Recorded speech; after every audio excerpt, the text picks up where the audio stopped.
Hi everyone, welcome to the Data Monk. In this playlist, we will talk about statistic.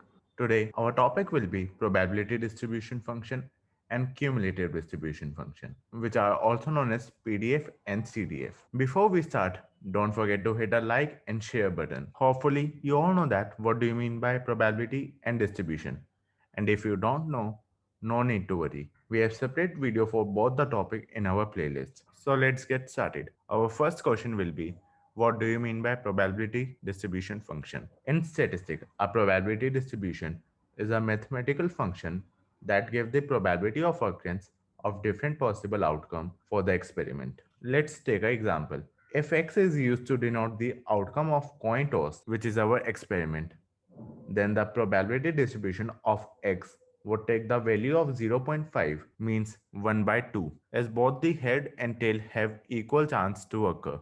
Or let's take a dice example. If we roll a dice, we have equal chance of getting any number. Our number can be 1, 2, 3, 4, 5 and 6. So they all have equal chances. So our probability distribution will be equal for every number, which is 1 by 6 equal to 16.6 percentage. Now, after getting familiar with the probability distribution function, let us see what are type of probability distribution. There are two type of probability distribution.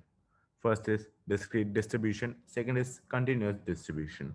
As we have studied in our random variable video, discrete distribution have finite number of different possible outcomes and continuous distribution have infinite consecutive value which cannot be counted. Here are the graph for discrete distribution and continuous distribution. As you can see in discrete distribution, every number is countable. But as for continuous distribution, we cannot count the number as it can go minus 0.545436 and any number. Now, as we are familiar with discrete and continuous distribution, let's look into its functions. For discrete distribution, we have probability mass function, and for continuous distribution, we have probability density function. And as for cumulative distribution function, it can be used by both probability mass function and probability density function.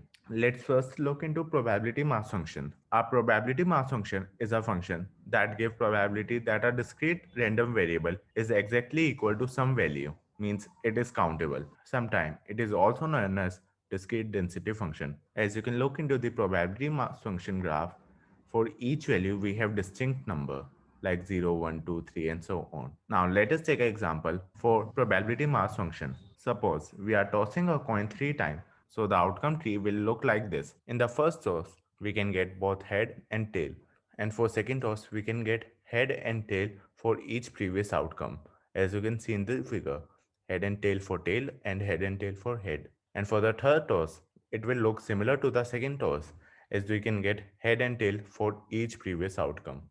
By making this tree, we can note our sample space outcome, which will be triple head or double head and one tail or head tail head and so on. As you can see, there are 8 total outcome for 3 toss of a coin. And for now, the probability of getting 0 head in 3 toss will be p x equal to 0 equal to 1 by 8.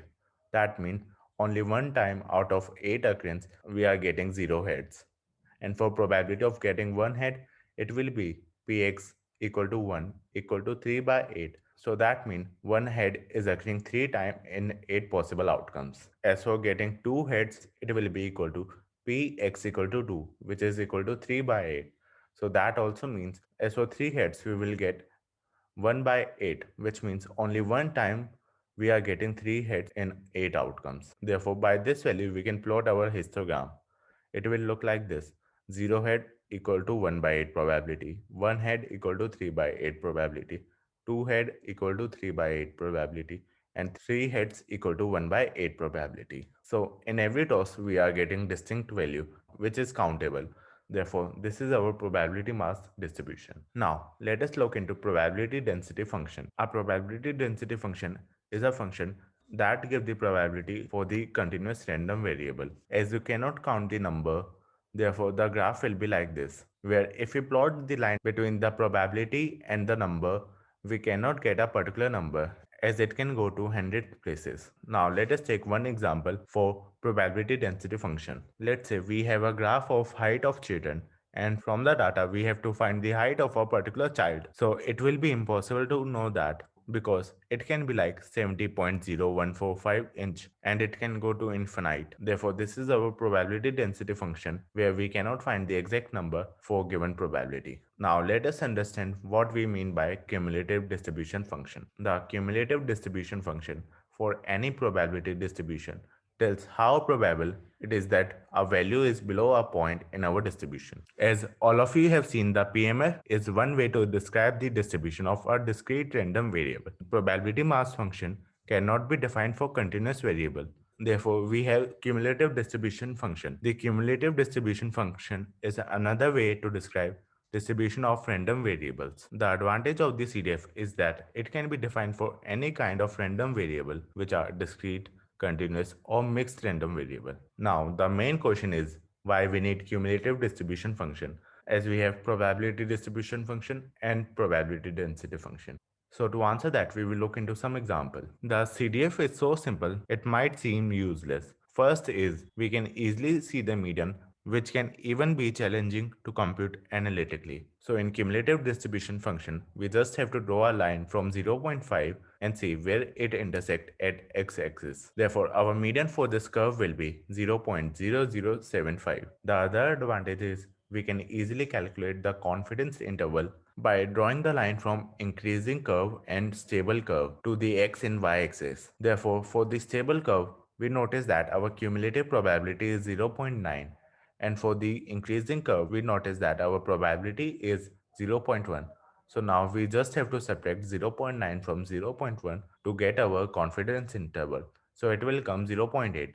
Therefore, our confidence interval will be around 80%. Now we know what is cumulative distribution and what can we do with cumulative distribution function. Now we will see how to draw a CDF curve from a given probability distribution chart. As you have seen, this was our one dice probability distribution chart. So for cumulative distribution function, we just have to add the previous probability for the given function. As you can see, for the one dice, it is our 0.16, and for the second interval, it is 0.16 plus 0.16, which will come 0.33, and for third, it is 0.16 plus 0.16 plus 0.16, which will come around 0.5. By this, we can easily find the answer to some question like what is the probability of finding less than 4 in a dice toss. And for this, our answer will be p of x1 plus p of x2 plus p of x3, which will give us 1 by 6 plus 1 by 6 plus 1 by 6 equal to 3 by 6. Therefore, for getting a number less than 4, our probability will be 0.5.